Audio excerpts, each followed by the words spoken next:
आजकल हमारे देश में स्टार्टअप की ओर बहुत ध्यान दिया जा रहा है, लेकिन फिर भी आज की युवा पीढ़ी पढ़ लिखकर विदेशों की तरफ पैसा कमाने में भाग रही है। और उनमें से कुछ लोग ऐसे भी हैं जो पैसा कमाने के लिए विदेश तो गए, लेकिन उनके कुछ करने की चाह ने उन्हें वापस अपने देश की राह दिखा दी। आज हम बात करेंगे एक ऐसे ही साधारण परिवार के लड़की की जिसने ग्लोबल वार्मिंग के दौर में कचरे में फेंके जाने वाले तेल से वो ईंधन बनाकर दिखा दिया, जिसके पीछे आज पूरी दुनिया भाग रही है। आइए जानते हैं राजस्थान में जन्मे सुशील वैष्णव की कहानी। सुशील राजस्थान के एक मध्यम वर्गीय परिवार से आते हैं। सुशील ने अपनी शुरुआती पढ़ाई सरकारी स्कूल से ही की। उसके बाद बीटेक की पढ़ाई राजस्थान के ही सरकारी कॉलेज से की। फिर उसके बाद सुशील ने फूड टेक्नोलॉजी में पढ़ाई की, जिसके बाद उन्होंने देश की कई कंपनियों के साथ काम भी किया। साल 2004 में मार्केटिंग में उनका इंटरेस्ट बढ़ा और जिसके चलते उन्होंने MBA भी कर लिया। उसके बाद उनकी शादी एक कीर्ति नाम की लड़की से हो गई। शादी के बाद दोनों ही नौकरी के लिए दुबई चले गए। वहीं फिर दुबई में दोनों ने मिलकर 2 स्टार्टअप भी शुरू किए, लेकिन उनमें उनको कोई सफलता नहीं मिली। फिर दोनों ने ही 30 लाख की सेविंग के साथ अपने देश भारत लौट आए, लेकिन मन में कुछ करने की लगन थी। एक बार सुशील और उनकी पत्नी मार्केट में समोसा खा रहे थे, तभी अचानक उनकी नजर एक तेल की कढ़ाई पर गई जिसमें समोसा तला गया था। वो तेल खोलकर बहुत काला हो गया था और उसमें गंदगी भी जमी हुई थी, जो खाने का स्वाद तो बिगाड़ ही रही थी, उसके साथ ही स्वास्थ्य के लिए भी हानिकारक था।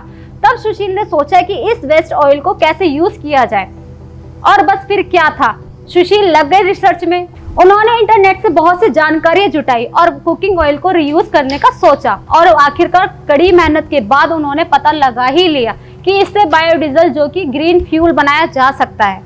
फिर उन्होंने 5 लाख की इन्वेस्टमेंट से अपना बिजनेस शुरू किया। सबसे पहले जयपुर में एक वेयर हाउस रेंट पर लेकर वेस्ट कुकिंग ऑयल को वहां रखा।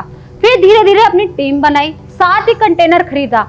ये सब इतना आसान नहीं था, क्योंकि ये आइडिया उनके दोस्तों को पागलपन लगता था। कोई उनकी मदद करना नहीं चाहता था, लेकिन कहते हैं ना, जहाँ चाह वहाँ रहा, और उनका रास्ता उनकी कड़ी मेहनत से आसान होता गया। सुशील ने दिल्ली में एक कंपनी खोली और पत्नी के साथ होटल्स, रेस्टोरेंट्स, रेहड़ी पटरी वालों के पास जाकर वेस्ट कुकिंग ऑयल को इकट्ठा करने में लग गए। लोग उन्हें ऑयल फ्री में नहीं देते थे, तो उन्होंने उसे पैसों में खरीदना भी शुरू कर दिया, और कुछ टाइम बाद सरकार की तरफ से भी उन्हें मदद मिलने लगी। सुशील ने साल 2018 में बायोडीजल बनाने वाली कंपनियों को वेस्ट कुकिंग ऑयल इकट्ठा करके बेचने के लिए अपनी कंपनी इकोइल लॉन्च की, और अब सुशील हर दिन 5000 litre waste cooking oil collect कर रहे हैं। साथ ही उन्होंने अपना इकोइल नाम से एक ऐप भी बनाया है। सुशील के जयपुर, दिल्ली और बेंगलुरु समेत पूरे देश में 6 वेयर हाउस हैं। अब सुशील का साल का टर्नओवर करोड़ों में होता है। आपको बता दें कि 1 लीटर रीयूज कुकिंग ऑयल की कीमत 30 रुपए होती है। इस 1 लीटर रीयूज कुकिंग ऑयल से करीब 75% से 85% तक बायोडीजल निकाला जा सकता है। वहीं बायोडीजल का यूज एविएशन सेक्टर, रेलवे और ट्रांसपोर्ट सेक्टर में किया जाता है। वहीं नई बायोडीजल पॉलिसी के मुताबिक केंद्र सरकार ने भी साल 2025 तक डीजल की यूज होने वाले सेक्टर में 5% बायोडीजल मिलाने की परमिशन भी दे दी है। तो कैसी लगी आपको हमारी कहानी? अच्छी लगी हो तो कमेंट करके जरूर बताइएगा, और चैनल को लाइक एंड सब्सक्राइब कर शेयर जरूर करिएगा। देखते रहिए देश रोजाना। नमस्कार।